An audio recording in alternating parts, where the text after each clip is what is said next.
tersimpan di kartu memori berarti ini. Di dalam. Baik, Pak Anje.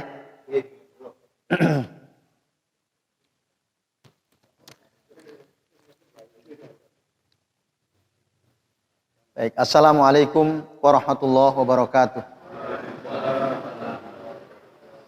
Innal hamdalillah nahmaduhu wa nasta'inuhu wa nastaghfiruh wa na'udzu billahi min syururi anfusina wa min sayyiati a'malina. May yahdihillahu fala mudhillalah wa may yudlil fala hadiyalah.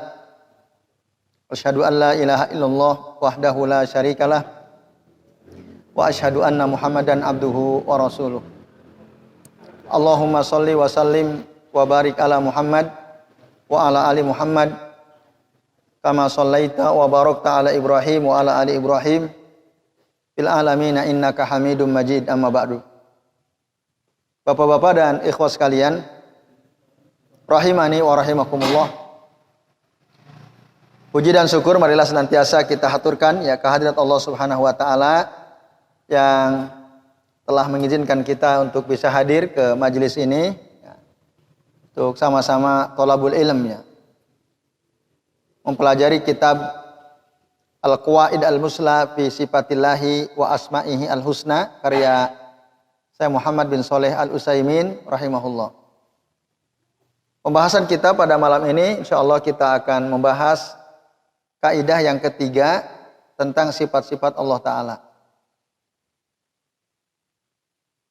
Silakan bagi bapak-bapak dan ikhwas sekalian yang membawa kitab dibuka Al-Qaidatu Salisah. Kaidah yang ketiga. Halaman berapa berarti? Halaman 35 ya.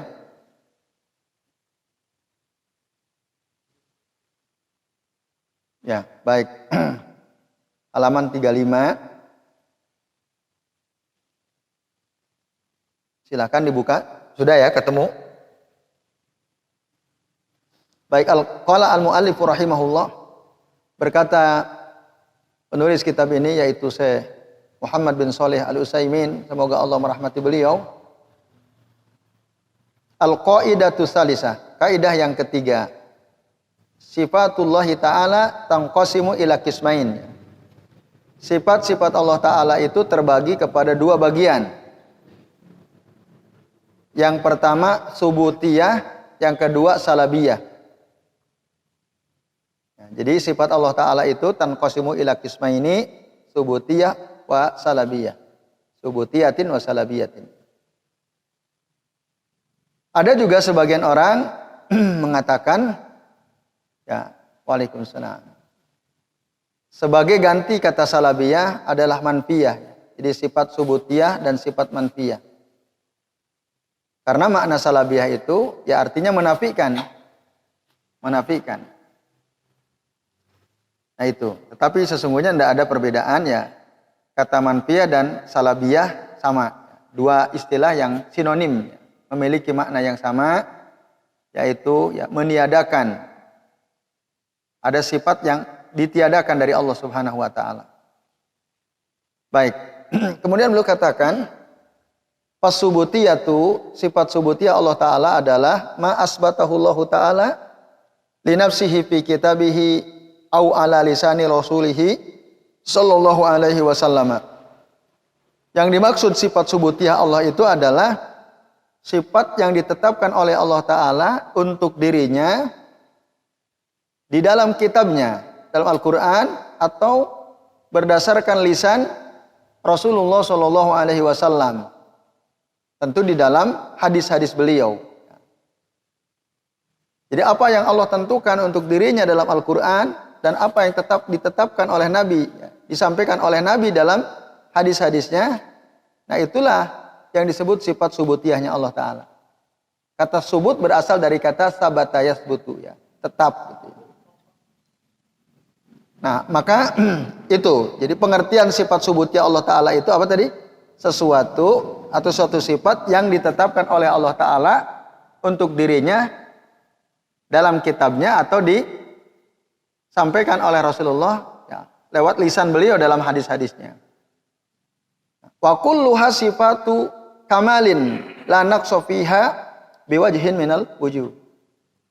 Maka semua sifat-sifat Allah Ta'ala yang subutiyah adalah sifat sempurna, tidak ada kekurangan sedikit pun pada sifat tersebut. Contohnya apa? Kal hayati wal ilmi wal qudrati wal istiwa 'alal arsy wan nuzuli ila sama'id dunya wal wajh wal yadain wa nahwa dzalika.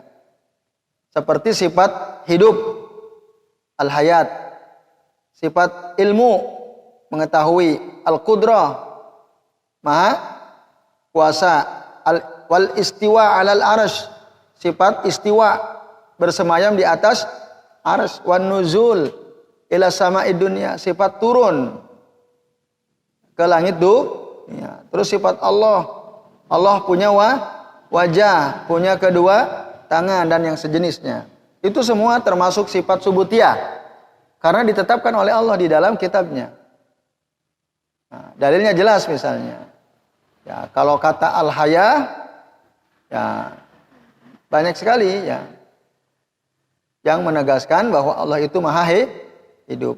Begitu juga tentang ilmu dan seterusnya. Al-qudrah juga sama ya. Baik. Maka ya, fayajibu isbatuha lillahi ta'ala haqiqatan 'alal wajhil laiki bihi bidalili sam'i wal akal. Maka kita wajib menetapkan semua sifat-sifat subutiyah itu bagi Allah. Ya. Tentu dengan cara yang sesuai dengan keagungan Allah Subhanahu wa taala. Nah, itu ditetapkan baik lewat dalil as-sam'i, itu maksudnya dalil nakal. Dalil nakal atau berdasarkan wahyu. Wal akal termasuk berdasarkan dalil akal. Bapak-bapak dan ikhwas sekalian, a'azani Allah wa iyyakum ajmain. Nah, contoh mana dalil wahyu atau dalil nakal yang menjelaskan tentang sifat subutiyahnya Allah Subhanahu wa taala. Nah, Syekh Ibnu Al-Utsaimin mengatakan, kata beliau, di antara dalil nakal atau as-sam'u di sini maksudnya dalil dari nukil, ya dinukil dari Al-Qur'an dan Sunnah, adalah surah An-Nisa ayat 136. Allah Subhanahu wa taala berfirman, ya ayyuhalladzina amanu, wahai orang-orang beriman, aminu ya, billahi wa rasulihi, tetapkanlah keimanan kalian atau berimanlah kalian kepada Allah dan Rasulnya, wal kitabil ladzi nazzala ala rasulihi, dan berimanlah kalian kepada kitab yang telah Allah turunkan kepada Rasulnya, turun secara bertahap ya, nazzala. Itu wal kitabil ladzi anzala min qabl, dan berimanlah kalian kepada kitab yang telah Allah turunkan sebelum ya, sebelum Al-Qur'an yang Allah turunkan kepada Nabi Muhammad ya. Jadi allazi anzala min qabl, yaitu kitab yang diturunkan sebelum Quran, yaitu Zabur, Taurat, Injil. Wa may yakfur billahi wa malaikatihi wa kutubihi wa rusulihi wal yaumil akhir faqad dhalla dhalalan ba'ida. Maka barang siapa yang kufur, ingkar kepada Allah, kepada para malaikatnya, kepada kitab-kitabnya, kepada rasul-rasulnya, dan juga ingkar kepada hari akhir, maka sungguh dia telah sesat dengan kesesatan yang jauh, sangat jauh, dhalalan ba'ida. Nah, lalu bagaimana istidlal, pengambilan dalil berdasarkan ayat ini untuk menetapkan akan adanya sifat subutiyah Allah Ta'ala? Kan ini dalil yang dikemukakan untuk menegaskan bahwa Allah itu punya sifat subutiyah. Nah, lalu kata Syekh Ibnu Al-Utsaimin, fal imanu billah, maka beriman kepada Allah itu yatadhammanu al-iman bi sifatihi, mengandung ya, beriman kepada Allah itu juga mengandung arti beriman kepada seluruh sifat-sifatnya. Kan kita disuruh untuk beriman kepada Allah toh dalam ayat ini. Nah, itu artinya juga kita diperintahkan untuk beriman dengan seluruh sifat-sifat Allah Ta'ala. Wal imanu bil kitabil ladzi nazzala ala rasulih, dan beriman kepada kitab Al-Qur'an yang Allah turunkan kepada rasulnya Nabi Muhammad, juga yatadhammanu al-imanu al-imana bi kulli ma jaa fihi min sifatillah taala. Itu juga mengandung arti kita beriman kepada seluruh apa yang ada dalam kitab yang Allah turunkan kepada Rasulnya, itu mengimani seluruh sifat-sifat Allah Ta'ala. Yang maksud al-iman bil kitab ya. Jadi semua apa yang diterangkan dalam Al-Quran, termasuk tentu dalam kitab-kitab sebelumnya, terkait dengan sifat-sifat Allah Ta'ala, kita harus mengimaninya. Juga wa kaunu Muhammadin sallallahu alaihi wasallam rasuluhu yatadhammanu al-imanu bi kulli ma akhbara bihi an mursilih wa huwa Allah azza wa jalla. Dan maksud beriman kepada Nabi Muhammad sallallahu alaihi wasallam dan rasul wa rasuluhu maksudnya. Dan yang dimaksud beriman kepada rasulnya yaitu Nabi Muhammad sallallahu alaihi wasallam itu juga mengandung makna al-iman bi kulli ma akhbara bihi. Beriman kepada semua apa yang disampaikan oleh beliau, oleh Rasulullah an mursilihi, dari zat yang mengutusnya, siapa? Yaitu Allah azza wa jalla. Nah itu pengambilan dalilnya itu ya. Jadi ketika kita disuruh beriman kepada Allah, beriman kepada Rasulnya, beriman kepada kitab-kitabnya, artinya kita juga disuruh untuk mengimani seluruh sifat-sifat Allah Ta'ala yang ada dalam Al-Quran, mengimani seluruh sifat-sifat Allah Ta'ala yang dikabarkan oleh Nabi dalam hadis-hadisnya. Itu dalil nakalnya itu ya, surah An-Nisa ayat 136. Sementara dalil aklinya adalah kata Syekh Ibnu Al-Utsaimin, fali anna Allah Ta'ala akhbara biha an nafsihi wa huwa a'lamu biha min ghairihi wa asdaqu qila wa ahsanu haditsa min ghairihi fa wajaba isbatu halahu kama akhbara biha min ghairi taraddudinnya. Karena Allah Ta'ala mengabarkan dengan sifat-sifat tersebut tentang dirinya, dan tentu Allah lebih tahu tentang sifat-sifatnya daripada yang lainnya, dan Allah itu lebih benar perkataannya, baik apa yang disampaikannya daripada yang lain. Maka dengan demikian wajib kita menetapkan untuk Allah semua apa yang Allah kabarkan tentang dirinya tanpa ada keraguan gitu ya. Jadi kalau Allah mengatakan innallaha sami'un alim misalnya, Allah itu maha mendengar dan maha mengetahui misalnya. Nah, itu yang Allah katakan, Allah kabarkan tentang dirinya. Maka kita harus tetapkan itu tanpa ada keraguan sedikit punnya. Min ghairi taraddud. Itu. Karena kata Syekh Ibnu Al-Utsaimin, keraguan terhadap suatu informasi yang datang itu hanya bisa terjadi pada informasi yang keluar dari sesuatu yang mungkin dia tidak punya ilmu alias bodoh gitu ya. Mimman yajuju alaihi al-jahal. Bapak Ibu, kalau ada orang, Bapak-bapak dan hadirin sekalian, ada orang jahil dia. Manusia ini mungkin nggak? Mungkin terkena jahil nggak manusia ini? Mungkin ya. Ada situasi di mana dia jahil, itu mungkin. Nah, hanya dari orang yang nggak ngertilah kita bisa meragukan informasi. Kita bisa meragukan informasi. Nah, contoh misalnya ya, Bapak-bapak dan ikhwah sekalian. Jadi katakanlah ada seorang tukang kayu Ada tukang kayu sini? Ada. Nah, ada najjar, dalam bahasa Arab tukang kayu disebut najjar. Ya. Ja'a rajulun najjarun ila maridin fawadu'a yadahu ala batnihi. Ada tukang kayu datang menjenguk orang sakit.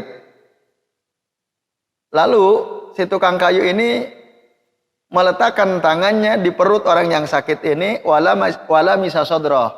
Lalu memegang juga dada orang yang sakit ini. Lalu dipegang lagi jawhatah, keningnya dipegang. Nah, lalu setelah itu si tukang kayu mengatakan, hadzal marid fi hidda al-fulani. Nih orang ini dia terkena penyakit ini dan itu. Kata tukang kayu. Biasa dia pegang-pegang kepalanya, keningnya, pegang dadanya, pegang perutnya. Wah, orang ini sakit, panas sakitnya gitu. Sakit panas. Terus katakanlah misalnya yang sakit ini sampai dia batuk, kalau batuk itu berdarah gitu ya. Lalu tukang kayu yang menjenguk ini mengatakan, wah ini orang ini nih sakit nih. Sakitnya dia menyebutkan nama penyakit tertentu misalnya. Nama penyakit tertentu. Nah, apa sakitnya? Sakit diabetes misalnya. Kata orang, si ahli tukang kayu ini dia bilang ini sakitnya diabetes. Padahal apa? Penampakannya kan dia panas, batuk-batuk, kalau batuk keluar darah. Terus kata si tukang kayu ini sakit diabetes nih orang. Kira-kira kita yang ada di situ langsung yakin atau kita meragukan? Kenapa? Dia bukan ahlinya gitu. Makanya kita ragu-ragu kan? Nah, keraguan itu hanya boleh terjadi pada orang yang mungkin dia nggak tahu. Gitu. Tapi kalau Allah tahu atau tidak? Nah, Allah itu pasti tahu. Lah kok kita ragu? Itu nggak boleh terjadi keraguan ketika informasi itu datang dari Allah Subhanahu Wa Taala atau disampaikan oleh Rasulullah Shallallahu Alaihi Wasallam. Itu Bapak Ibu sekalian. Nah itu. Jadi sekali lagi ya, keraguan itu hanya boleh terjadi kepada atau atas informasi yang disampaikan oleh ya seseorang yang mungkin dia jahil gitu, dia nggak ngerti suatu perkara. Au al-kadzib, atau dia mungkin berdusta, berbohong gitu. Nah, ini misalnya. Nah, kita boleh tuh meragukan. Ada orang bohong misalnya, wah, antum kehilangan handphone ya? Iya. Wah, ini kayaknya yang ngambil HP antum orangnya rambutnya panjang berkacamata. Dia teman dekat antum sendiri. Kata orang ini ya. Yang ngomong dukun gitu ya. Yang ngambil teman antum sendiri, rambutnya panjang berkacamata. Tapi kata si orang itulah, saya nggak punya teman rambutnya panjang ya Pak. Nah, kan? Kita kira-kira terima nggak informasi itu? Kata dia, teman dekat Anda sendiri, rambutnya panjang berkacamata. Kira-kira, ya, kalau kita mendengar ada dukun ngomong begitu, gitu ya. Karena kita datang kepadanya untuk nyari handphone yang hilang gitu ya. Kita ragu atau tidak? Sementara faktanya kita nggak punya teman rambutnya panjang. Ya, itu boleh kita ragukan. Nah, itu ya, Bapak-bapak dan ikhwas sekalian ya. Itu. Atau ya, au al-ibi haitsu la yafsahu bima yurid. Atau dari orang yang dia punya kelemahan untuk menyampaikan sesuatu dengan benar, dengan baik ya. Tidak fasih gitu apa yang dia katakan. Nah, maka itu kita boleh meragukan. Karena apa? Ya tadi faktanya dia ada orang yang bukan ahlinya kok ngomong gitu. Nah, atau kita ketemu orang misalnya orang apa? Orang India lah ya. Ketemu. Lalu ya, si orang India ini berbicara tentang penyakit teman kita yang sakit ini. Orang India ini nggak bisa bahasa Inggris, nggak bisa bahasa Arab, nggak bisa bahasa Indonesia, bisanya bahasa India. Kira-kira kita percaya nggak? Dia ngomong pakai bahasa India, oh ini gini, sakitnya begini. Sementara kita nggak paham. Percaya atau tidak? Paham aja enggak, gitu kan? Gimana mau percaya? Gitu. Nah ini. Dan itu ya kejahilan, berdusta, ketidakmampuan menyampaikan, ini aib ya. Ini adalah hadhil uyub as-salasah mumtani'atun fi haqqillahi azza wajal. Aib-aib ini enggak mungkin terjadi pada haknya Allah azza wajalla, enggak mungkin. Maka dengan demikian, karena itu tidak mungkin, maka kita wajib menerima, meyakini semua informasi yang disampaikan oleh Allah Ta'ala dalam kitabnya atau oleh Rasulullah dalam sunnahnya. Nah ini bapak-bapak dan ikhwas sekalian, ya a'azani Allah wa iyyakum ajmain. Nah itu tadi penjelasan dalil akal. Jadi kalau Allah itu maha benar, ucapannya maha benar, ya. Dan semua ya, yang disampaikan oleh Allah itu adalah kata-kata terbaik, maka secara logika kita wajib menetapkan semua apa yang dijelaskan oleh Allah Ta'ala. Karena ya Allah sendiri mengatakan, waman asdaku minallahi qila. Adakah orang yang perkataannya lebih benar daripada Allah Ta'ala? Ada atau tidak? Tidak ada. Kalau kita yakin tidak ada, berarti semua apa yang Allah terangkan tentang dirinya harus kita tetapkan tanpa ada keraguan. Nah ini bapak-bapak dan ikhwas sekalian, a'azani Allah wa iyyakum ajmain. Nah itu. Nah, kemudian bapak sekalian, a'azani Allah wa iyyakum ajmain, ya. Perkataan berikutnya yang disampaikan oleh Syekh Ibnu Al-Utsaimin, ya. Qala al-muallif rahimahullah, wa hakadza naqul fi ma akhbara bihi an-nabiy sallallahu alaihi wasallam anillahi ta'ala. Begitu juga ya demikian pula kita mengatakan bahwa apa yang disampaikan oleh Nabi dari Allah Ta'ala ya, kita harus terima. Kenapa? Fa innan nabiyya a'lamun nasi bi rabbih wa asdaquhum khabaran wa ansahuhum iradatan wa absahuhum bayanan fawajaba qabulu ma akhbara bihi ala ma huwa alaih. Nah. Karena Nabi itu adalah manusia yang paling paham, paling mengerti, paling mengetahui Tuhannya daripada yang lain, juga paling benar ucapannya, ya, paling fasih penjelasannya di antara manusia yang lain, maka konsekuensinya kita wajib menerima semua apa yang disampaikan oleh Rasulullah SAW. Itu kata mu'alif ya, Syekh Al-Utsaimin rahimahullah. Nah, bapak-bapak dan ikhwas sekalian, a'azani Allah wa iyyakum ajmain. Nah, jika Allah mengatakan Ar-Rahmanu 'alal arsy istawa. Allah mengatakan apa? Ar-Rahmanu 'alal arsy istawa. Artinya apa? Allah zat yang Maha Rahman itu bersemayam di atas arsy. 'Alal arsy istawa. Surah Taha ayat 5. Kita percaya enggak kalau Allah bersemayam di atas arsy-Nya? Kenapa?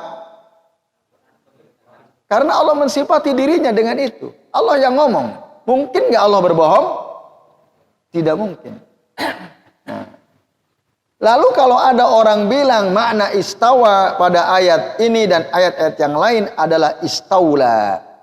Misalnya ada orang bilang istaula. Allah bilang istawa. Tapi orang bilang istaula.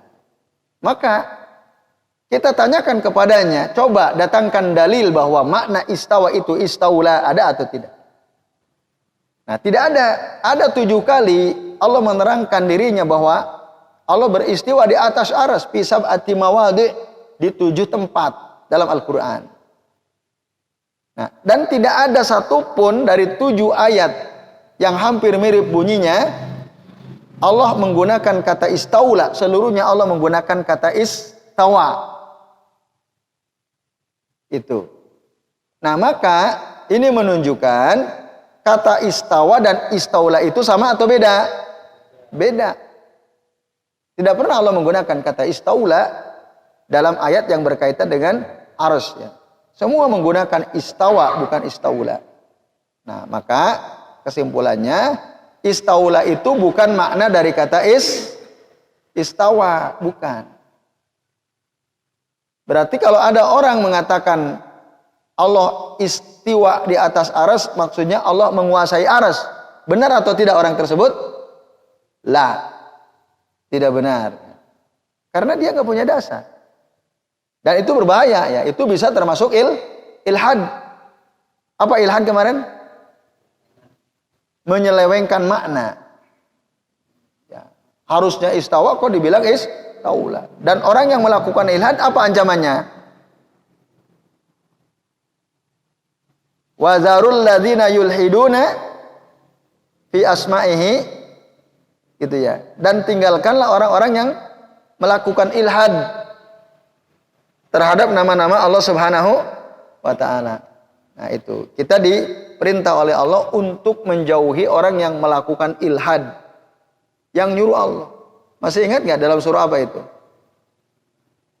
Kita disuruh oleh Allah untuk menjauhi orang-orang yang melakukan ilhad terhadap nama-nama dan sifat-sifat Allah taala. Nah, bapak-bapak bisa buka lagi dalam Al-Qur'an, ya.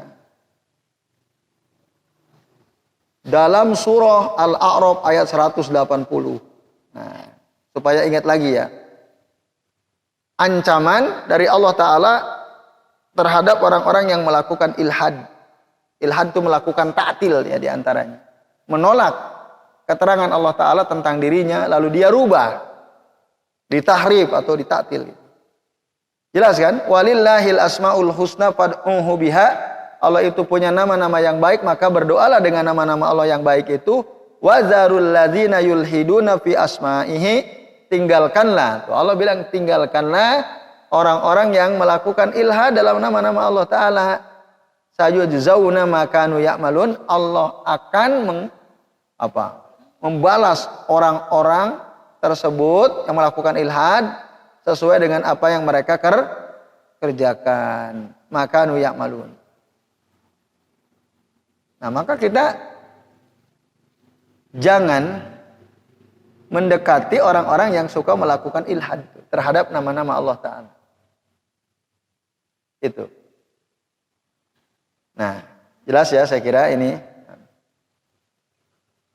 Nah, dan Allah menerangkan tentang dirinya dalam surah An-Nisa ayat 26. Apa kata Allah dalam surah An-Nisa ayat 26? Yuridullahu liyubayyina lakum wa yahdiyakum. Allah hendak menjelaskan kepada kalian dan memberikan petunjuk kepada kalian. Jadi apa yang Allah katakan dalam Al-Quran itu sesungguhnya penjelasan Allah tentang apa saja, termasuk tentang sifat-sifatnya. Wa yahdiyakum, dan Allah juga hendak memberikan petunjuk kepada kalian. Maka tidak mungkin bohong, tidak mungkin kontradiksi. Itu bapak-bapak dan ikhwas sekalian, ya a'azani Allah wa iyyakum ajmain.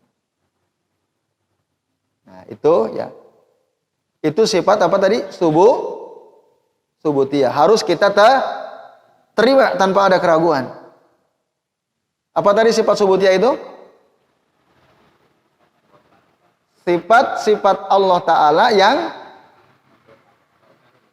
diterangkan di dalam Al-Quran dan Sunnah. Itu sifat subutiyah. Nah, dalam istilah yang digunakan, ya, mazhab al-Asy'ariyah, di sana digunakan istilahnya bukan subutiyah salabiyah, tapi ada namanya sifat wajib, sifat mustahil. Sifat wajib, sifat mustahil. Sifat wajib bagi Allah, sifat mustahil bagi Allah. Ya wajib itu seperti apa? Wujud, idam, bako, mukhalafatul lil hawadisi qiyamuhu binafsi. Nah, itu kata para ulama dari mazhab al-Asy'ariyah. Itu namanya sifat wajib bagi Allah. Tapi ada sifat mustahil, apa misalnya? Adam. Adam itu apa? Adam itu ghairu wujud, nggak ada. Nah, gitu. Jadi itu apa? Atau hadas ya, baru. Itu namanya sifat mustahil bagi Allah. Nah, itu. Tapi di sini dikatakan ada sifat subutiyah. Subutiyah tadi yang ditetapkan. Nah, itu nanti konsekuensinya beda tuh. Kalau kita menggunakan istilah sifat wajib dengan sifat subutiyah berbeda. Sifat wajib dan sifat subutiyah. Nah, kalau menggunakan istilah sifat subutiyah, apa tadi? Yang ditetapkan oleh Allah dalam kitabnya dan ditetapkan oleh Rasulullah dalam sunnah atau hadisnya. Tapi kalau kita menggunakan istilah sifat wajib, sifat mustahil, nah, kadang-kadang ya kita ngarang itu. Nah, itu ya, Bapak-bapak dan ikhwah sekalian, a'adzani Allah wa iyyakum ajmain. Maka memang lebih selamat menggunakan sifat subutiyah dan sifat salabiyah. Nah, itu. Sifat salabiyah apa? Qala al-mu'allifu rahimahullah, sifat salabiyah itu apa? Was-sifatu as-salabiyatu ma nafahallahu subhanahu wa ta'ala an nafsihi fi kitabih. Adalah suatu sifat yang dinafikan oleh Allah Subhanahu wa taala dari dirinya di dalam kitabnya. Maksudnya paham ini? Allah menafikan sifat tersebut untuk dirinya dalam kitabnya, dalam Al-Qur'an, au ala lisani Rasulillah sallallahu alaihi wasallam. Atau juga dinafikan, tidak pernah dikatakan oleh lisan Rasul sallallahu alaihi wasallam. Maka wa kulluha sifatun naqas fi haqqihi. Sifat salabiyah itu adalah seluruh sifat-sifat yang kurang pada haknya Allah Ta'ala. Sifat yang kurang, nggak sempurna. Itu nggak mungkin. Seperti apa contoh? Al-maut, kal-maut, wan-naum, wal-jahal. Al-maut itu mati. Allah mungkin nggak mati? Allah tidur mungkin? Allah ngantuk mungkin? Kalau antum? Kalau kita ngantuk mungkin ya. Allah tidak mungkin ngantuk. Ya. Al-jahal, mungkin tidak Allah jahil? Tidak mungkin. Allah lupa? Tidak mungkin. Allah lemah? Tidak mungkin. Allah lelah? Tidak mungkin. Allah lelah tidak mungkin. Maka berarti ini adalah sifat apa namanya? Salabiyah atau manfiyah. Tidak mungkin. Tapi kalau Allah tersakiti mungkin atau tidak? Allah tersakiti mungkin atau tidak? Mungkin atau tidak mungkin? Nah, kalau Allah tersakiti mungkin. Karena ada dalilnya. Gimana dalilnya? Gimana? Ya, kalau Allah ya, Jalla Jalalu fi hadisihi al-qudsi, dalam hadis qudsi, ini hadis sahih. Yu'zini ibnu Adam.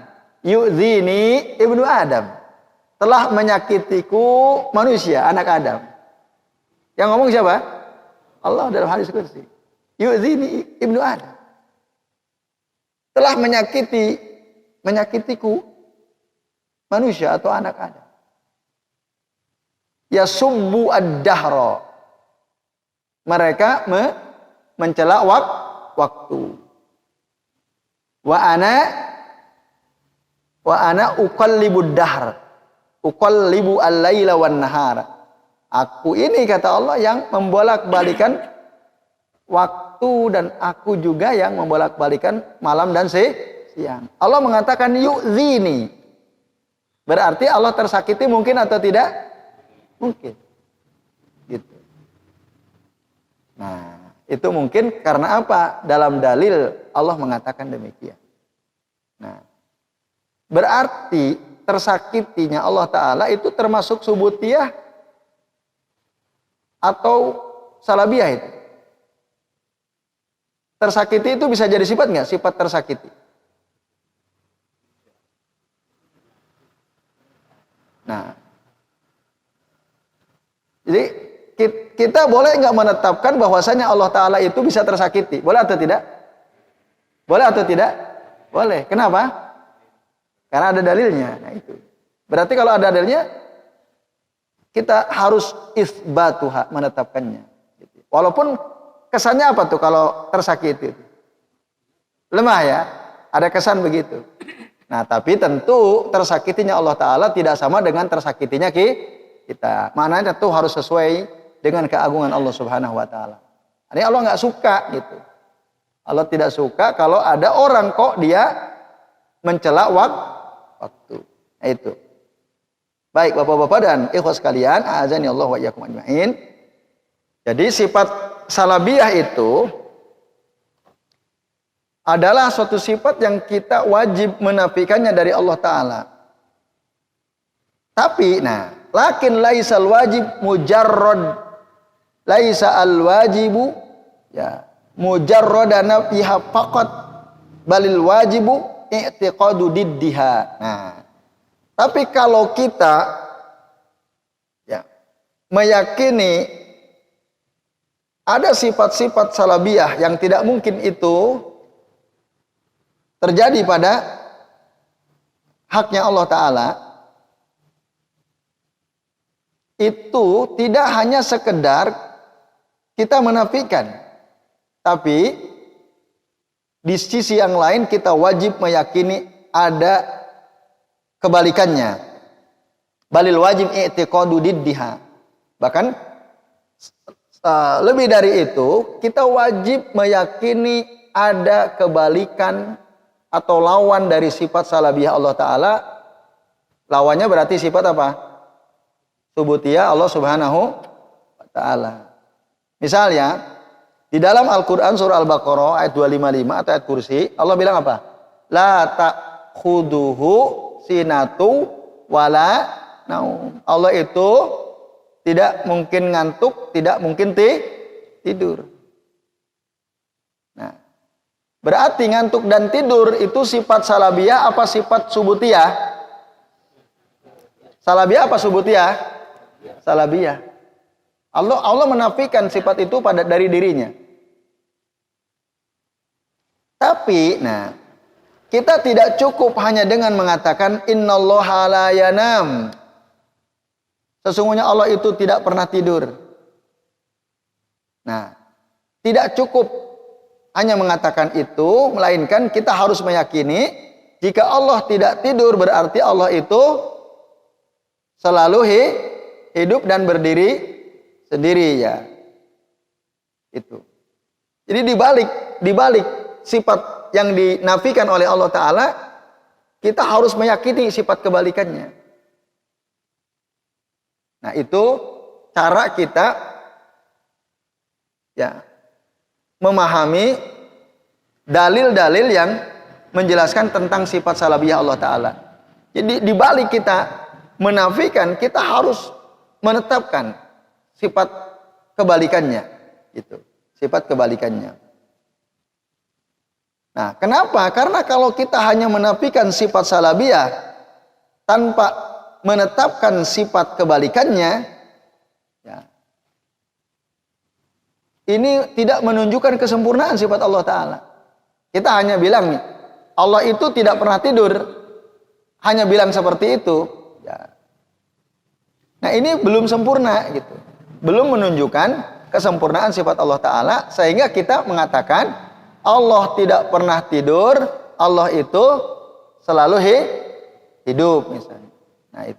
Nah itu baru sempurna. Kalau hanya dikatakan Allah tidak pernah tidur, itu nggak sempurna ucapan tersebut. Kata-kata itu ya tidak sempurna. Nah, kemudian Bapak Ibu dan hadirin sekalian, a'azani Allah wa iyyakum ajmain. Sifat salabiyah yang lain contohnya apa? Capek misalnya. Allah mengatakan dalam surah Qaf ya, ayat 38, gimana? Walaqad khalaqnas samawati wal arda wama bainahuma fi sittati ayyamin wama massana min lugub. Sungguh telah kami ciptakan langit dan bumi dan apa-apa yang ada di antara keduanya dalam waktu 6 masa.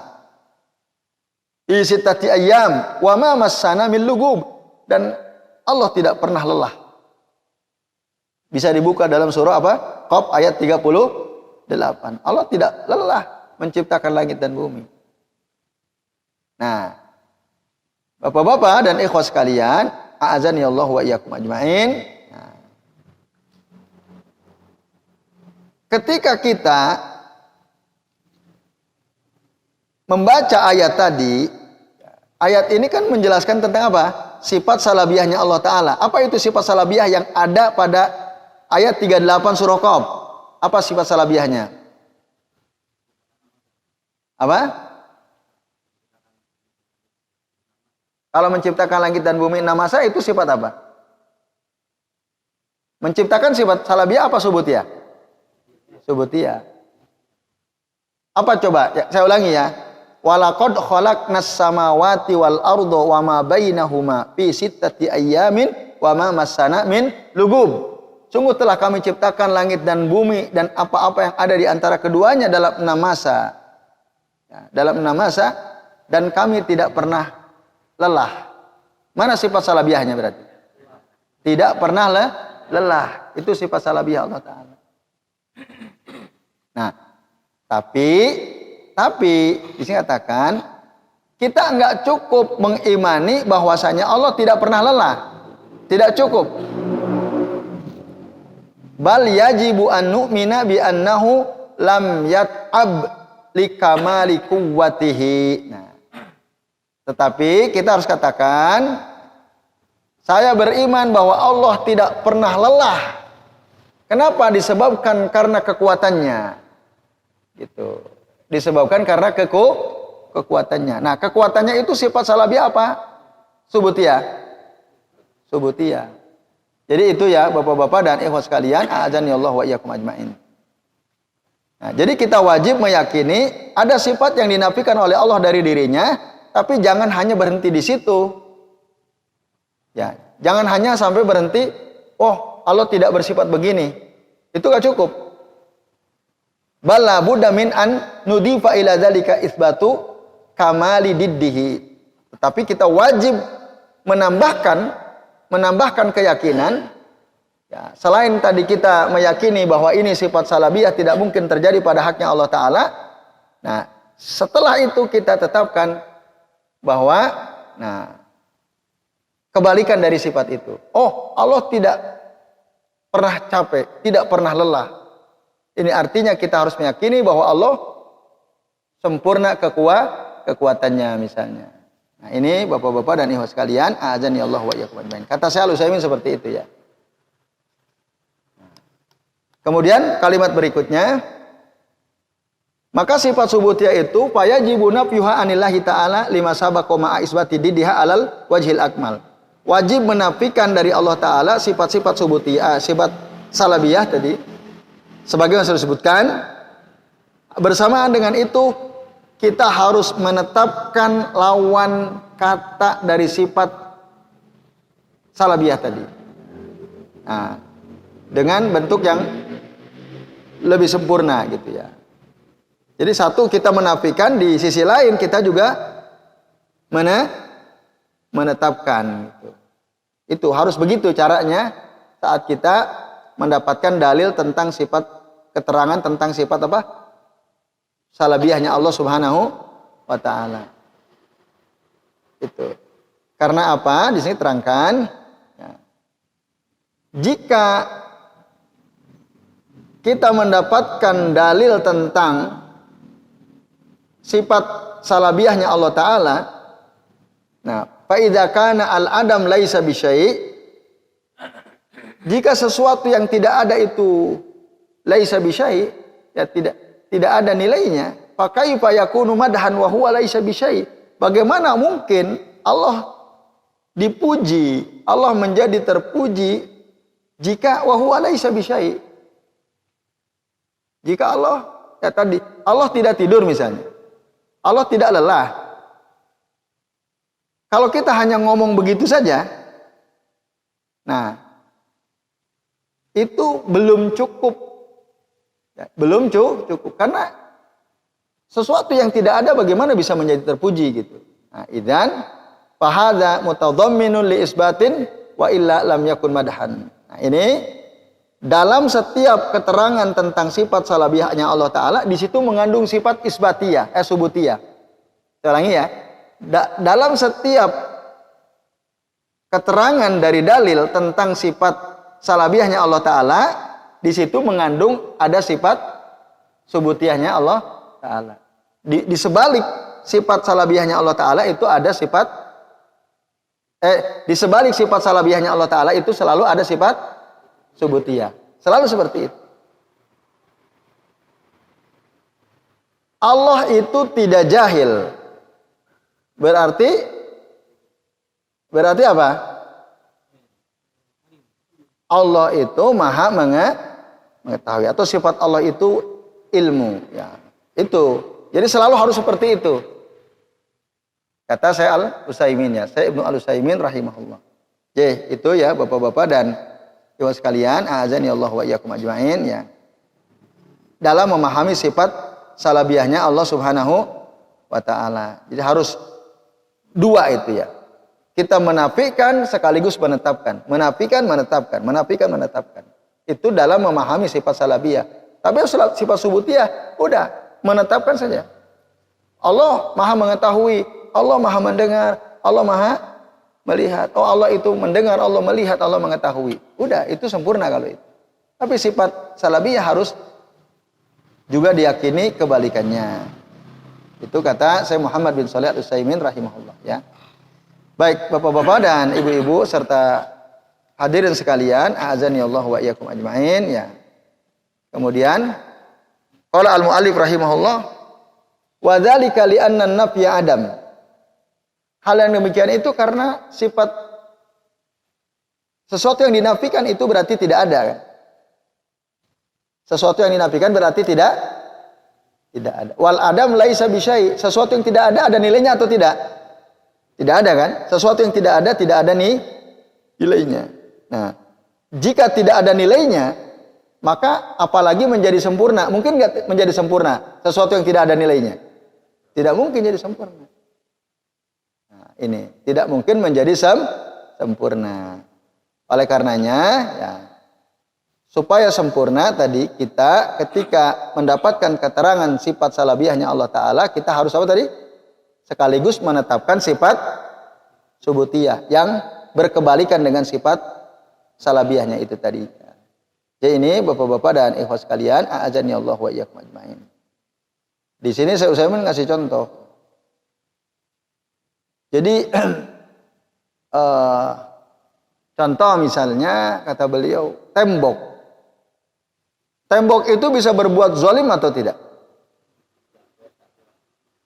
Tembok bisa berbuat zalim atau tidak? Tidak. Ketidakmampuan tembok berbuat zalim, apakah ini suatu kemuliaan buat tembok? Tidak. Kenapa? Dia nggak bisa apa-apa. Masa satu hal yang tidak bisa apa-apa menjadi mulia gara-gara dia tidak berbuat zalim, kan? Nah, itu nggak bisa gitu. Nah, artinya beliau ingin terangkan bahwa ketika kita ya menerima dalil tentang sifat salabiyah Allah Ta'ala, itu ya harus diyakini sifat kebalikannya gitu. Yaitu karena memang tembok ya dia nggak mungkin bisa zolim, boro-boro zolim. Berbuat baik aja nggak bisa, kan? Bisa atau enggak tembok berbuat baik? Ya enggak juga, ya sama. Nah, terus beliau menyebutkan beberapa keterangan dari syair, ya, dari syair yang menafikan tentang sifat sesuatu ya. Jadi kubailatun la yaqdaruna bizimmatin wala yazlimuna nasa habbata khardalin katanya itu. Jadi suatu kabilah yang tidak pernah ingkar janji, maka kaum tersebut tidak menzalimi manusia sedikit pun. Itu. Jadi suatu kabilah, suatu suku yang tidak pernah ingkar janji itu tidak menzalimi manusia sedikit pun. Ada kata la wala yazlimuna nasa habbata khardalin ya. Ini maksudnya beliau mengutip syair ini untuk menjelaskan bahwa sifat salabiyah. Mana sifat salabiyah dalam syair ini coba? Wala yazlimun itu ya. Wala yazlimun. Jadi mereka tidak menzalimi manusia sedikit pun. Pun begitu lakin qaumi wa in kanu zawi hasabin, tetapi kaumku meskipun jumlahnya banyak, laisu minasyarri fi syai'in wa in hana. Tapi mereka tidak pernah ya ikut andil dalam keburukan meskipun itu ringan ya. Tidak pernah ikut andil dalam keburukan meskipun itu ringan. Nah, ini sifat salabiyah. Jadi kaumku, kata si penyair ini, meskipun jumlah mereka banyak, mereka tidak pernah ikut andil dalam keburukan. Tidak pernah ikut andil dalam Ini sifat subutiyah atau salabiyah? Salabiyah kan? Tidak pernah ikut andil dalam keburukan. Wa inhana, meskipun ringan ya keburukan itu. Nah, itu. Jadi bait ini dikutip oleh Syekh Muhammad bin Shalih Al-Utsaimin, Bapak-bapak dan ikhwah sekalian, a'azani Allah wa iyyakum ajmain, untuk menjelaskan ya bahwa kalau kita hanya menyebutkan sifat salabiyah ya, menyebutkan sikap salabiyah itu tidak menunjukkan kesempurnaan gitu. Nah, Pak, supaya menjadi sempurna kita harus menambahkan setelah menyebut sifat salabiyah sifat subutiyah ya, lawan katanya sehingga menjadi sempurna. Baik, maka kesimpulannya Bapak Ibu ya, satu, ini kesimpulan penting. Annallaha ta'ala la yusifu bin nafi al-mahad. Bahwasanya Allah Ta'ala itu tidak disifati dengan sifat salabiyah tok itu. Annallaha ta'ala la yusifu bin nafi atau bisalabi al-mahad.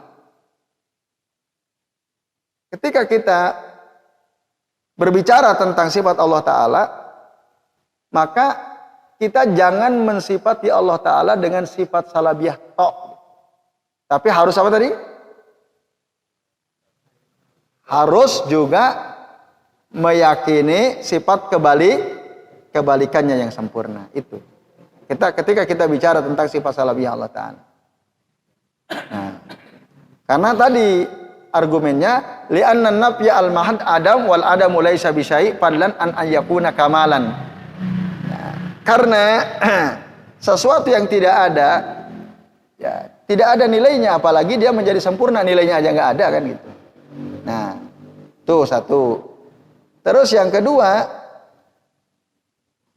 nah,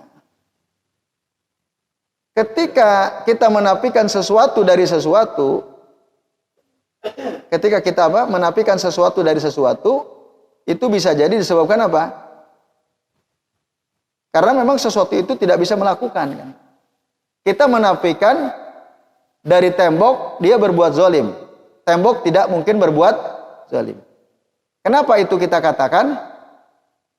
Karena tembok tidak mungkin berbuat zalim kan gitu. Ya atau tidak? Kita bilang tembok tidak berbuat zalim kepada seorang pun. Ketika kita ngomong begitu, apakah itu artinya tembok mulia sekali lagi? Bukan. Tapi karena apa? Karena memang dia nggak mampu berbuat zalim. Bagaimana tembok berbuat zalim? Gitu. Nah, li adami qabiliyatihi lahu ya. Bukan la li kamalihi alladhi aujaba'an yantafiya anhu. Bukan karena kesempurnaannya gitu. Tembok tidak berbuat zalim itu bukan karena tembok itu sempurna. Nah, itu kalau kita hanya sebut Allah Ta'ala dengan sifat salabiyahnya, nanti Ya seperti ada kemungkinan berarti Allah tidak mampu. Nah, ada kemungkinan bisa dipahami seperti oleh karenanya bisa dipahami seperti itu ya. Oleh karenanya harus disebutkan juga sifat kebalikan dari sifat salabiyahnya itu. Nah ini. Atau yang ketiga bisa jadi ya, kenapa kok kita tidak boleh mensifati Allah Ta'ala dengan sifat salabiyah tok? Ya, ada sifat salabiyah Allah Ta'ala ya. Tidak boleh hanya berhenti dengan menyebut sifat salabiyahnya tok. Yang ketiga, alasan ketiga adalah karena ya bisa jadi ketika kita menafikan sesuatu ya, dari sesuatu disebabkan karena kelemahannya. Kalau tembok tadi kan karena ketidakmampuannya. Tapi ada orang dia tidak melakukan sesuatu karena kelemahannya. Gitu. Makhluk tidak melakukan sesuatu karena kelemahannya. Ada nggak orang nggak bisa melakukan sesuatu karena lemah? Ada kan? Nah, karena dia lemah ada. Nah itu bahayanya kalau kita mensifati Allah Ta'ala dengan sifat salabiyah tadi. Maksudnya maaf saya ralat ya. Kalau kita memahami sifat salabiyah Allah Ta'ala tanpa meyakini kebalikannya, bahayanya di situ nanti. Bisa muncul sangkaan karena Allah tidak mampu, karena Allah tidak bisa. Bukan karena Allah tidak mampu, bukan karena Allah tidak bisa. Nah itu. Nah, tapi harus sebut tadi tidur misalnya. Allah tidak tidur. Itu sifat apa namanya? Salabiyah apa subutiyah? Salabiyah kan? Allah tidak mungkin tidur. Nah, jangan sampai berhenti. Allah tidak mungkin tidur. Allah tidak tidur. Karena nanti bisa jadi mungkin karena Allah nggak bisa tidur gitu. Bisa dipahami seperti itu. Itu bahaya itu. Nah, karena Allah nggak bisa tidur. Apa?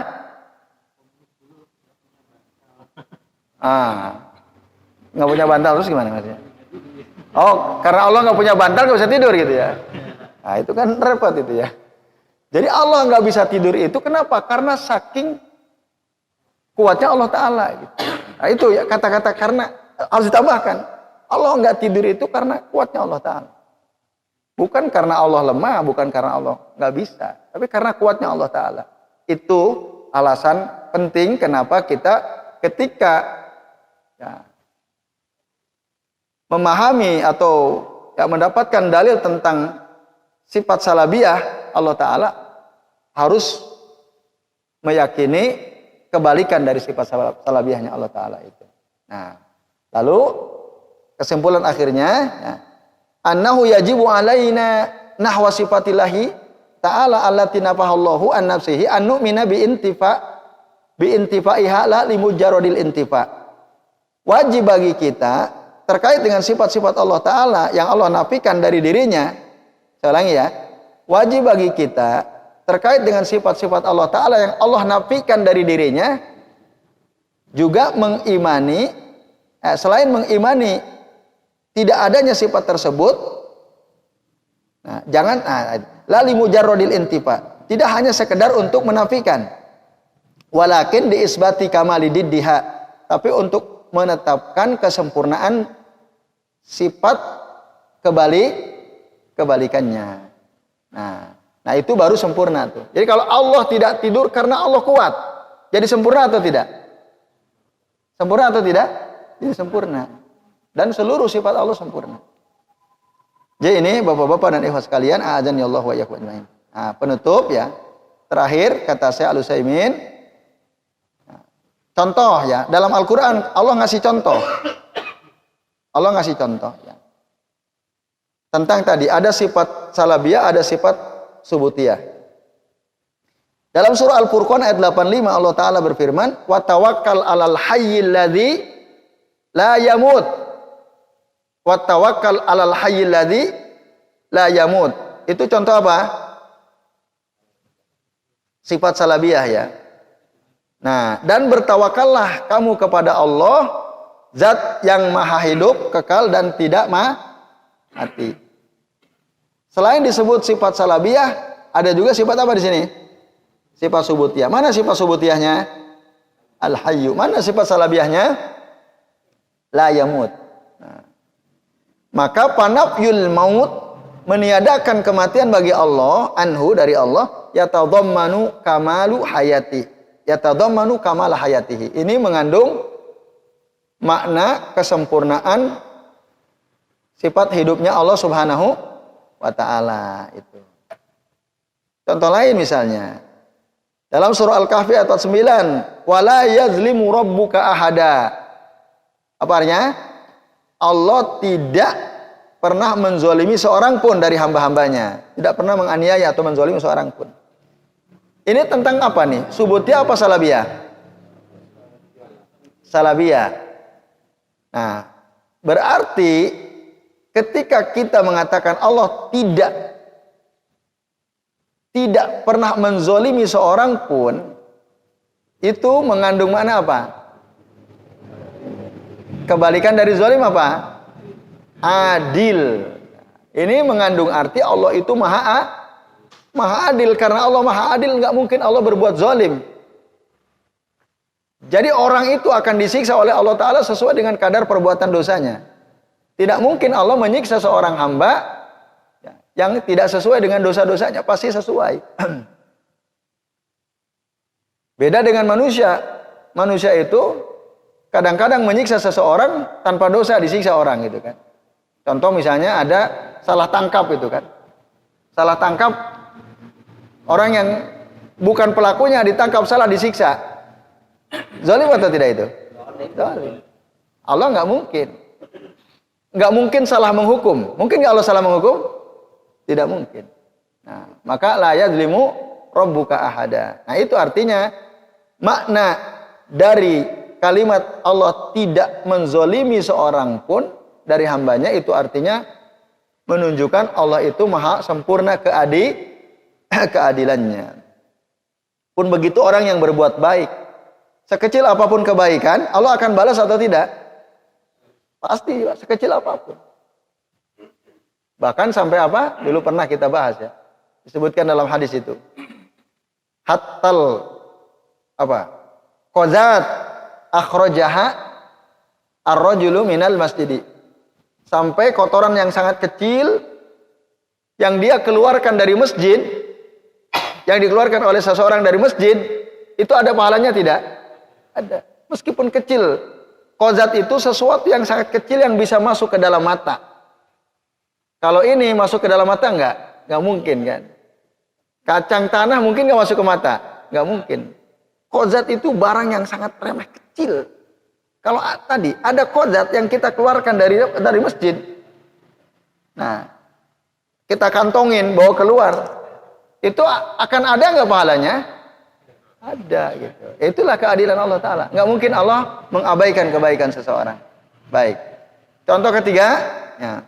Wa ma kana Allahu liyu'jizahu min syai'in fis samawati wala fil ardh. Itu kata Allah.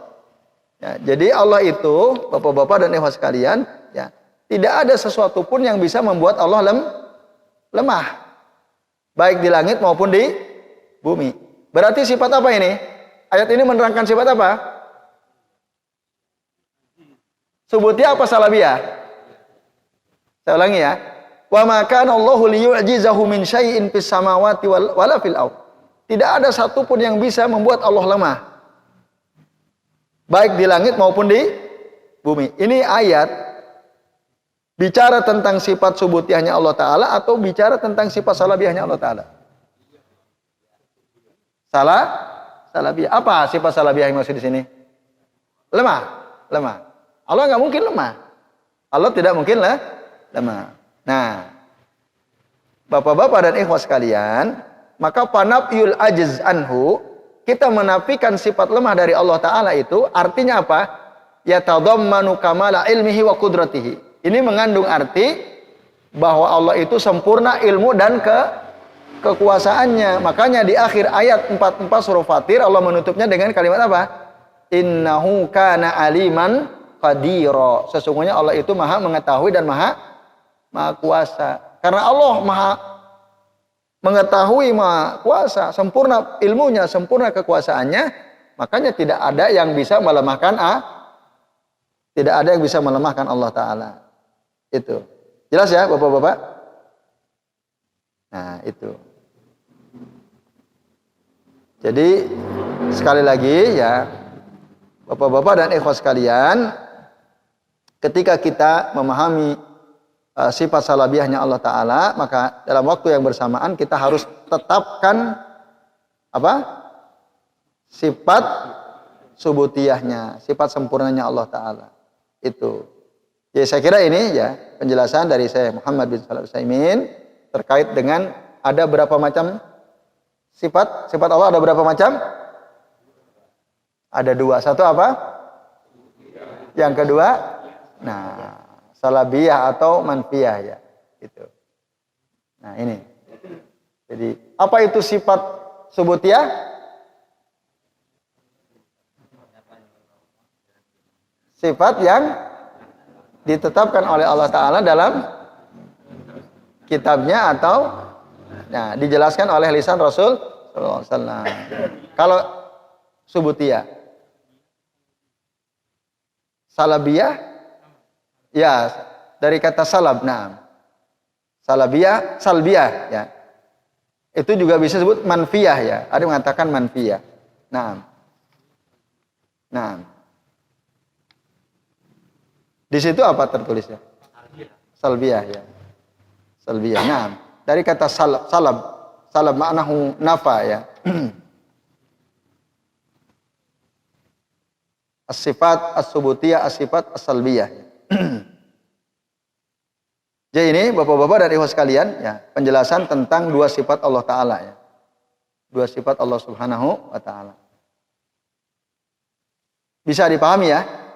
Ya. Ada pengertian ya tentang makna sifat tadi ya. Ya ini kaidah bahwa dalam sifat itu ada dua sifat Allah Ta'ala yang tadi kita sudah bahas. Jadi ini kaidah yang ketiga. Kaidah kedua apa kemarin?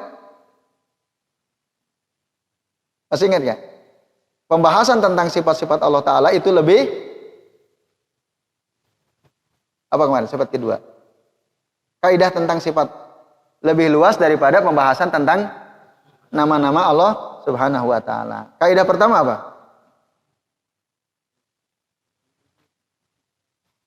Karena ini kaidah yang kedua kan? Kaidah yang pertama apa?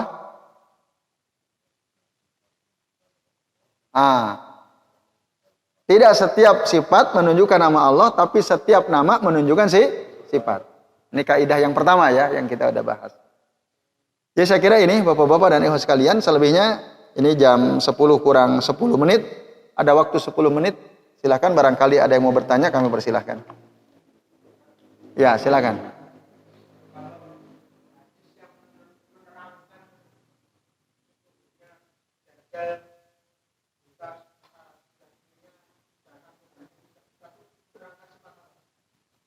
Apa kira-kira? Allah itu laisa bi'awar. Dajjal itu a'war dan Allah laisa bi'awar. Sifat apa? Sifat subutiyah, salbiyah atau salabiyah atau subutiyah? Nah, sifat salbiyah atau salabiyah tadi ya. Allah tidak buta. Kan ada kalimat negatif situ kan? Ya, Allah tidak. A'war itu buta sebelah. Kalau buta seluruhnya apa bahasa Arabnya? A'ma. Kalau a'war itu butanya satu. Kalau a'ma seluruhnya nggak bisa melihat. Dajjal itu a'war bukan a'ma. Ya. Allah itu laisa bi a'war. Yaitu termasuk sifat apa tadi? Sifat salbiyah atau sifat salabiyahnya Allah Subhanahu wa Ta'ala. Yaitu Mas Agung. Wallahu a'lam bishawab. Masih ada yang lain? Ya silakan Pak.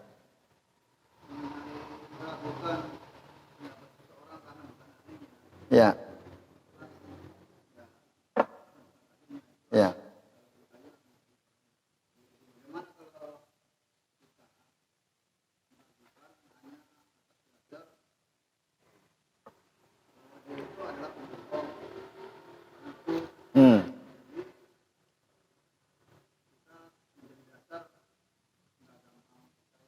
Jadi ragu kepada apa yang diomongkannya gitu.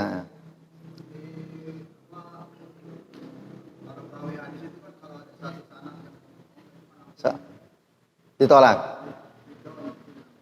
Dhaif hadisnya ya.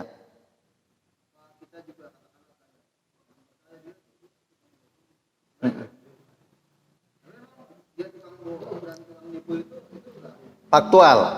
Ya, fakta. Boleh, ya. Boleh. Para ahli hadis kan begitu juga.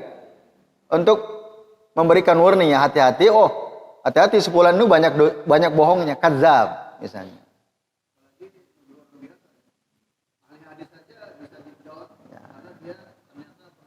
Ya bisa. Ya, bisa. Ya. Kalau memang faktanya demikian ya, maka kita bisa. Ya. Nah, itu bisa. Satu lagi kalau ada yang mau bertanya silakan. Dua ya, silakan.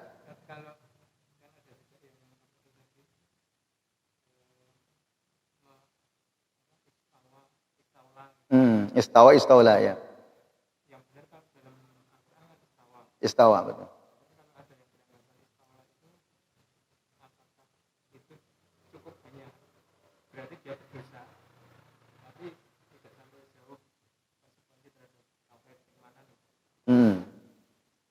Bagi orang yang mengartikan kata istawa dengan istaula. Nah, konsekuensinya apa gitu ya? Oke, baik. Nah, konsekuensi orang yang melakukan ta'til kan? Ta'til itu apa? Menolak apa yang diterangkan oleh Allah tentang dirinya kan? Atau nama lainnya apa? Ilhad ya. Salah satu bentuk ilhad pengingkaran adalah melakukan ta'til itu ya. Nah, apa konsekuensinya? Konsekuensinya itu bisa menyebabkan dia tadi terjerumus pada sikap ilhad itu. Pengingkaran terhadap apa yang dikatakan Allah tentang dirinya. Dan konsekuensi lainnya dalam surah apa tadi? Surah Al-A'raf ayat 180 ya. Apa? Allah nyuruh apa? Allah memerintahkan kepada kita terhadap orang yang melakukan ilhad apa? Dijauhi. Wa dzarul ladzina yulhiduna fi asma'ihi. Dan itu apa? Sayujzauna ma kanu ya'malun. Mereka akan diganjar sesuai dengan apa yang mereka kerjakan. Ya, kalau di dalam tafsir Al-Mukhtasar misalnya, yang dimaksud sayujzauna ma kanu ya'malun itu sanadziha ula'il ladzina yamiluna biha anil haq al-azab al-mu'lim bima kanu ya'malun. Jadi kami akan membalas orang-orang yang menyimpang dari kebenaran ya. Menyimpang dari tadi dalam memaknai sifat-sifat Allah Ta'ala, nama-nama Allah Ta'ala. Apa balasannya? Al-azab al-mu'lim bima kanu ya'malun. Azab yang pedih ya. Disebabkan karena apa yang mereka kerjakan. Resikonya itu. Ya kalau itu resikonya. Orang yang melakukan taktil terhadap nama atau sifat Allah Ta'ala, itu berarti dia telah melakukan ilhad. Orang yang melakukan ilhad, menyeleweng, menyimpang tadi, maka diancam oleh Allah Ta'ala akan diazab berdasarkan keterangan dalam tafsir Al-Mukhtasar tadi ya.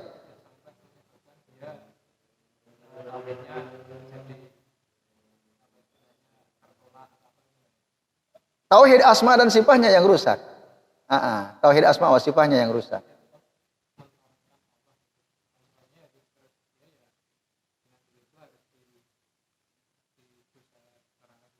Itu yang menyebabkan dia akan diazab gitu.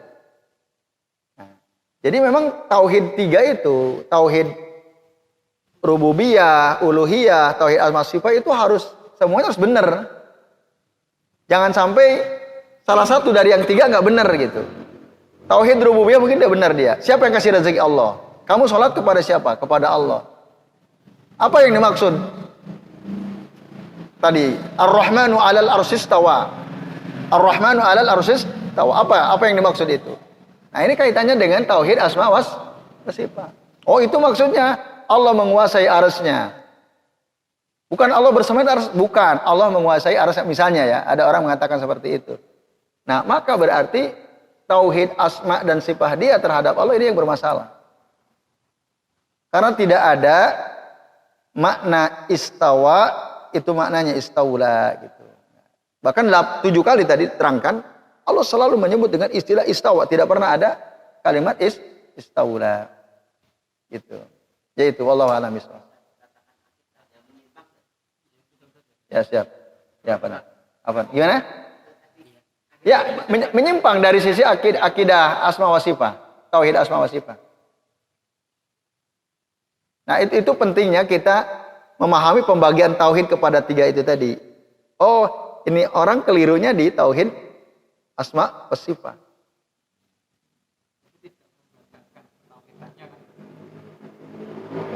Tadi rusak tauhid asma wa sifatnya ya.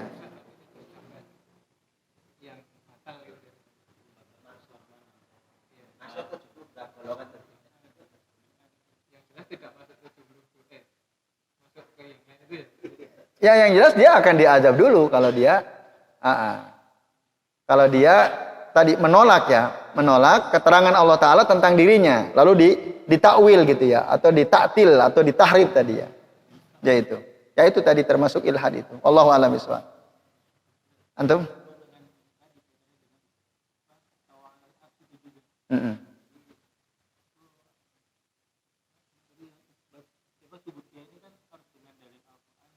Sunnah. Ya.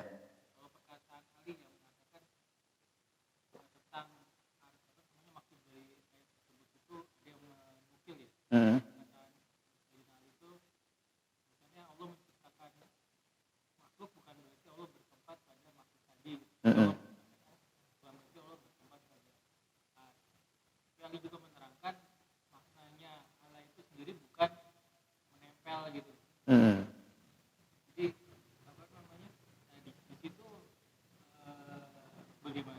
Benar penjelasan Sayyidina Ali itu bisa dipakai dalam menetapkan tadi.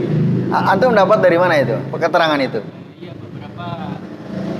Pertama kalau yang kaitannya dengan tidak menempel itu dari perusahaan di Yaman, habis pulang dari Yaman dapat tadi. Terus kaitannya dengan kalau yang tadi perkataan Sayyidina Ali itu dari orang-orang Nahdliyin gitu ya. Kaitannya dengan perkataan Ali bahwasanya Allah menciptakan makhluk bukan berarti Allah menempati makhluk tadi gitu.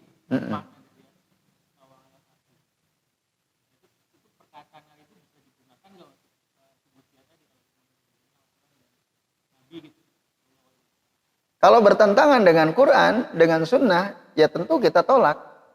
Perkataan sahabat itu kalau bertentangan dengan perkataan Nabi, diterima atau tidak? Tidak. Maka dulu Abdullah bin Abbas marah gitu. Ketika ada para sahabat bilang, qala Abu Bakrin, qala Umar. Lah aku bilang qala Rasulullah, kok kalian masih bilang qala Abu Bakar, qala Umar? Apa lebih baik perkataan Abu Bakar dan Umar daripada perkataan Rasul? Mana lebih baik? Perkataan siapa yang lebih baik? Ya Rasulullah. Abdullah bin Abbas radhiyallahu anhu. Iya. Itu. Jadi jangan sampai mendahulukan perkataan orang lain di atas perkataan Nabi. Kalian bilang qala Abu Bakar, qala Umar, sementara aku mengatakan qala Rasulullah. Kok kalian masih berdalil dengan perkataan Abu Bakar, berdalil dengan perkataan Umar? Itu. Dan Umar marah sekali ketika ada orang berselisih datang kepada Rasul, lalu Rasul sudah putuskan, dia nggak terima keputusan Rasul. Datang dia kepada Abu Bakar. Datang. Nah. Kata Abu Bakar, maka apa yang ditetapkan oleh Rasulullah itulah ketetapanku. Gak berani Abu Bakar menyelisih ketetapan Rasul. Nggak puas dengan Abu Bakar. Yuk kita datang ke Umar. Datang. Ya Umar begini. Lalu apa kata Rasul? Kata Rasul begini. Yang satu nggak puas. Nah apa yang ditetapkan oleh Rasul itulah ketetapanku. Masuk ke dalam rumah, ambil pedang, tebas lehernya. Itu disebutkan dalam Ibnu Katsir, riwayatnya. Ya. Jadi, itu terkait dengan keterangan ayat yang demi Tuhanmu, la yu'minuna, mereka itu tidak beriman, hatta yuhaqqimuka fima syajara bainahum. Sampai mereka menjadikan engkau sebagai hakim dalam perkara yang mereka perselisihkan. Itu. Nah, itu ada beberapa riwayat. Nah, salah satu di antara riwayatnya tadi. Jadi ada orang berselisih, tidak puas dengan keputusan Nabi. Maka faidah dari riwayat ini adalah ada perkataan sahabat, ada perkataan Nabi. Lalu perkataan sahabat ini bertentangan dengan perkataan Nabi, mana yang kita ambil? Ya perkataan Nabi. Itu. Seandainya benar ya Ali misalnya mengatakan hal seperti itu. Terus katakanlah bertentangan dengan apa yang dikatakan Rasul. Ya. Dan sahabat semua juga paham gitu. Udah begitu. Itu. Ya, udah selesai. Baru muncul kan setelahnya. Sahabat. Setelah sahabat atau pas sahabat makanya Ali berkata seperti itu kan karena ada perselisihan pada zaman tadi. Nah, itu maka perlu dicek dulu itu betul enggak riwayatnya gitu. Terus seandainya benar gitu ya, saya benar. Lalu ada yang bertentangan perkataan sahabat, maka kita tinggalkan gitu. Jadi sikap kita terhadap kaulnya sahabat, ya Bapak-bapak dan ibu sekalian, jika tidak ada yang menentang satupun dari kalangan sahabat dan tidak bertentangan dengan sunnah Rasul, kita wajib menerimanya. Tapi jika perkataan seorang sahabat bertentangan dengan para sahabat yang lain, kita boleh tidak mengambilnya. Contoh dulu ada salah sahabat menyuruh wanita untuk membuka gelungnya ketika mandi junub. Membuka gelung. Sampailah berita itu kepada Aisyah radhiyallahu anha. Protes Aisyah, kalau gitu suruh gundul aja semua perempuan. Rasul menyuruh kalau mandi junub itu tidak perlu membuka gelung gitu. Tapi kalau mandi haid, suci dari haid, baru gelungnya dibuka. Itu ada riwayatnya. Jadi ini dua sahabat berselisih. Yang satu nyuruh harus dibuka semua gelungnya. Aisyah bilang enggak. Nah, dalam keadaan seperti itu, kan ada dua kaul sahabat nih. Mana yang kita ikutin? Yang tentunya sesuai dengan apa yang dikatakan oleh Rasulullah SAW. Jadi kita menerima pendapat sahabat itu sifatnya tidak mutlak. Gitu. Ada kalanya kita bisa meninggalkan jika bertentangan dengan sahabat lain. Apalagi jika ada ya yang bertentangan dengan sahabat perkataan Nabi SAW. Ada nggak sahabat perkataannya ternyata berselisih dengan sunnah Rasul? Nah, kalau ada. Maka ketika itu terjadi, dipakai atau tidak perkataan sahabat itu? Tidak dipakai. Coba lanjut. Ikutilah sunnahku dan sunnah para khulafa rasyidin. Itu berarti sudah dapat jaminan dari Rasul. Siapa khulafa rasyidin ini? Nah, itu. Khulafa rasyidin yang 4 itu. Allah a'lam bishawab. Ya itu Mas Robi dan Bapak-bapak dan ikhwas kalian ya, terkait dengan perkataan seorang sahabat tadi ya. Tapi tadi memang perlu dicek juga apa benar gitu ya. Keterangan dari Ali tadi yang antum kutip itu ya.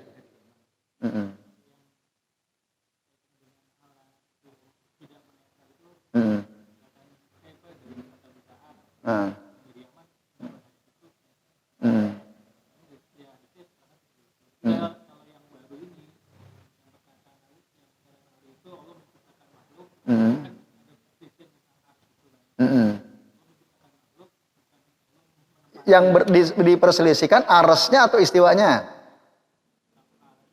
Aras.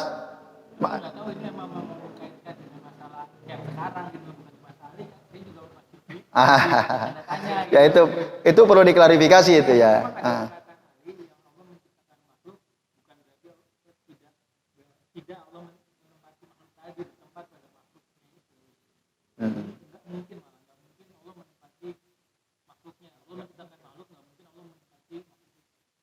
Terus bagaimana mana Ar-Rahmanu 'alal arsy istawa?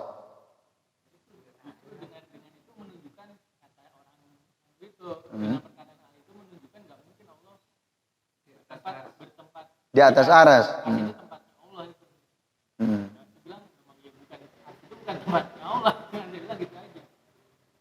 Tapi kalau Allah di mana, gimana jawabannya?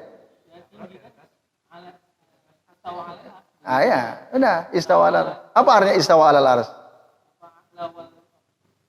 Apa makna istawa Ar-Rahmanu Istawa ala arsyihi. Apa artinya? Irtafa'a bukan irtafaqa. Nah. Nah, ala wartafa'a. Nah, betul. Ala wartafa'a. Ya di atas arsy.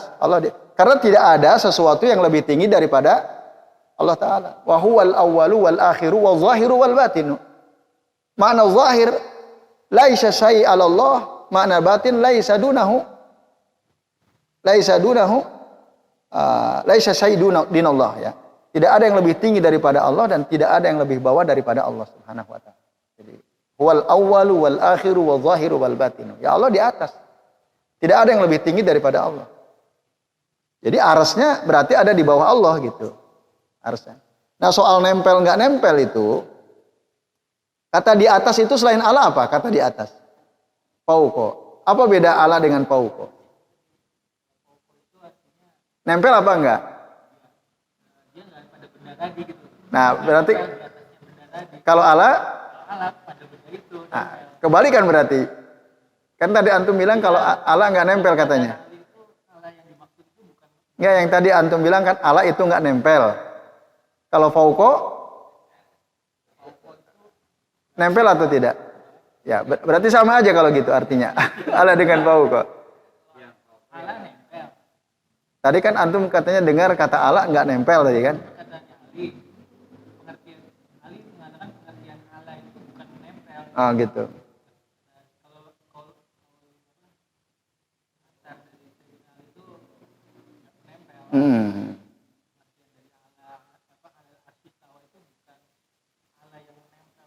Hmm. Ya wallahu alam ya. Yang jelas kita udah percaya bahwa Allah itu istawa di atas arsy, ya sudah. Soal nempel nggak nempel, pokoknya kita innallaha istawa ala arsyihi, sudah gitu aja. Kalau itu ya dikatakan arsy itu kan makhluk Allah yang paling besar. Betul. Ya. Allah itu memang di atas yang kebesaran Allah itu lebih besar dari makhluk yang Ya betul. Arus makhluk Allah yang terbesar, betul sekali. Ya.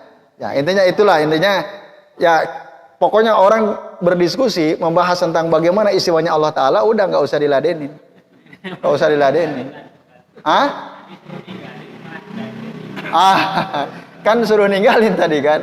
Wa zarul ladzina yulhiduna fi asma'i, udah nggak usah dilawan. Tinggalin aja gitu. Karena udah clear jelas gitu. Nah itu, ya gitu. Karena kalau kita ladenin bahaya tuh ya orang-orang yang melakukan ilhad itu. Itu Allahu a'lam bishawab. Baik Bapak-bapak dan ibu sekalian, sementara ini dulu ya. Insyaallah nanti kita akan bahas sifat berikutnya. Terima kasih atas perhatiannya, semoga bermanfaat dan kami mohon maaf apabila yang kami sampaikan ada kesalahan ya, mohon dimaafkan. Mari kita akhiri dengan membaca doa kafaratul majlis. Subhanakallahumma wa bihamdika asyhadu an la ilaha illa anta astaghfiruka wa atubu ilaik. Wa sallallahu ala Muhammadin wa ala alihi wa sahbihi wa baraka wa sallama alaihim ajmain. Billahi taufiq wal hidayah. Wassalamualaikum warahmatullahi wabarakatuh.